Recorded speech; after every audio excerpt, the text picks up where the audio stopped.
Good evening to all of you. I am here to discuss about learning theory of Thorndike. Thorndike का अधिगम सिद्धांत। Thorndike का जो PhD thesis था वो भी एनिमल लर्निंग पर बेस्ड था और इनका जो एक्सपेरिमेंट है वो कैट, रैट एंड हेन पर आधारित है और बिल्ली पर किया हुआ प्रयोग इनका बहुत महत्वपूर्ण है। उसी के आधार पर उन्होंने 5 गौण नियम और 3 मुख्य नियम यानी main laws and subsidiary laws develop किए हैं। और अपने प्रयोग में उन्होंने किया क्या था कि एक बिल्ली ली और जो कि भूखी थी और उसको उन्होंने क्या किया, पिंजरे में रख दिया और पिंजरे की व्यवस्था ऐसी करी कि उसमें एक कुंडी या ट्रिगर था जिसको प्रेस करने के बाद ही वो बाहर निकल पाती। अच्छा, अब बाहर निकलने पर उसको मिलता क्या, वहाँ पर व्यवस्था थी फिश की, जो फेवरेट होता है कैट का। तो चूंकि बिल्ली भूखी है इसलिए वो क्या करती है, बहुत सारे प्रयास करती है। बहुत सारे प्रयासों के बाद वो किसी तरीके से पहले तो वो ट्रिगर उसकी बॉडी पार्ट से या कैसे भी टच होता है और दबता है और उससे वो क्या हो जाती है, बाहर निकल आती है और भोजन प्राप्त करती है। इस तरीके से बार बार उस भूखी बिल्ली को पिंजरे में रखा जाता है और इन के प्रकार वो क्या करती है, बाहर निकलती है और भोजन प्राप्त करती है। लेकिन कुछ समय के बाद क्या होता है कि बिल्ली केवल ट्रिगर को दबाकर बाहर निकल के आसानी से भोजन करना प्रारंभ कर देती है, यानी वो ट्रिगर दबाना सीख लेती है। ये इतना सा प्रयोग है जिसके आधार पर थॉर्नडाइक ने 3 मुख्य नियम जैसा कि the law of readiness, the law of effect and the law of exercise, जिसको हम हिंदी में तत्परता का नियम, प्रभाव का नियम और अभ्यास का नियम कहते हैं। इसी तरीके से उसी सिद्धांत पर आधारित है लॉ ऑफ एटीट्यूड, यानी इसको लॉ ऑफ मेंटल सेटअप भी कहते हैं, law of analogy, law of multiple response and law of associative shifting और लॉ ऑफ पार्शियल एक्टिविटी, ये डेवलप किया।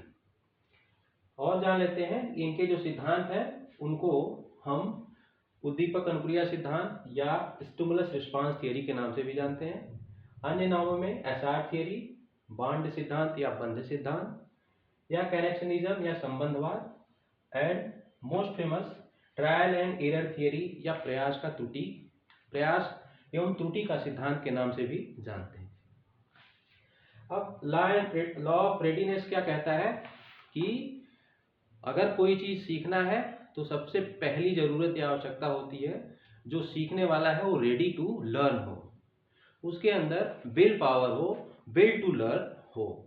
और इस नियम को देते हुए उन्होंने कोट भी किया है कि आप घोड़े को पानी के पास लेके जा सकते हैं लेकिन उसको पानी पीने के लिए मजबूर नहीं कर सकते जब तक कि उसका मन ना हो, जब तक कि उसकी इच्छा ना हो। ठीक है, तो उसी एक्सपेरिमेंट को अगर हम इस सिचुएशन में लाते हैं, इस नियम को लाते हैं, तो बिल्ली तब तक बाहर निकलने का प्रयास नहीं करेगी जब तक कि वो भूखी ना हो और जब तक कि बाहर उसको भोजन दिखाई ना दे। तो ये तो एक्सपेरिमेंटल कंडीशन है, इसको यूटिलाइज कैसे करेंगे शिक्षा में या एजुकेशन में। तो हमको क्या करना है, कुछ भी पढ़ाने से पहले जैसे ऑब्जेक्टिव होते हैं, टीचिंग ऑब्जेक्टिव, उसको बच्चों को बताना होगा, उनको समझाना होगा कि after learning this chapter you can able to define, you can explain this phenomena.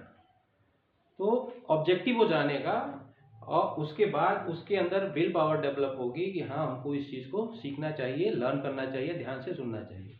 तो लॉ ऑफ रेडीनेस इसी पर बेस्ड था, जैसा एक्सपेरिमेंट था उसी तरीके से लॉ ऑफ इफेक्ट है, ये भी व्हाट लीड्स टू व्हाट, क्या करने से क्या मिलेगा, प्रभाव का नियम।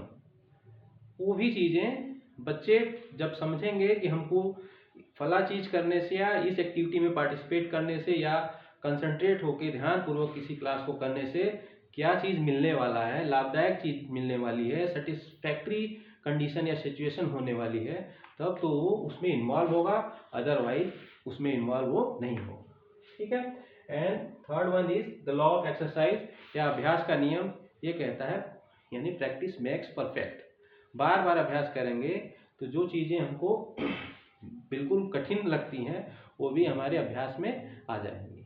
ठीक है, उसी तरीके से 5 सब्सिडरीज लॉ है। लॉ ऑफ एटीट्यूड यानी कि भूखी बिल्ली का मेंटल सेटअप इस तरीके का था कि वो बाहर निकलने का प्रयास करी। लॉ ऑफ एनालॉजी सादृश्यता का नियम, इसमें भी अगर सिचुएशन सेम होगी तो एक जगह की सीखी हुई चीज़ों को वो क्या करेगी, दूसरे सिचुएशन में भी यूज करेंगे। ठीक है, तो एक जगह का सीखा हुआ उससे मिलती जुलती परिस्थिति में इम्प्लीमेंट होता है।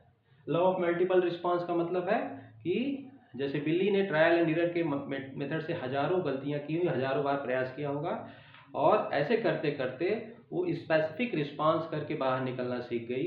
यानी कि बहुत बार करके फिर क्या करना है, पार्शियल एक्टिविटी एक बार करके बाहर निकलना सीखना। ठीक है, तो इस तरीके से इनके जो है लर्निंग के लॉज हैं जिसको हम ब्रीफली बताए हैं। Thank you.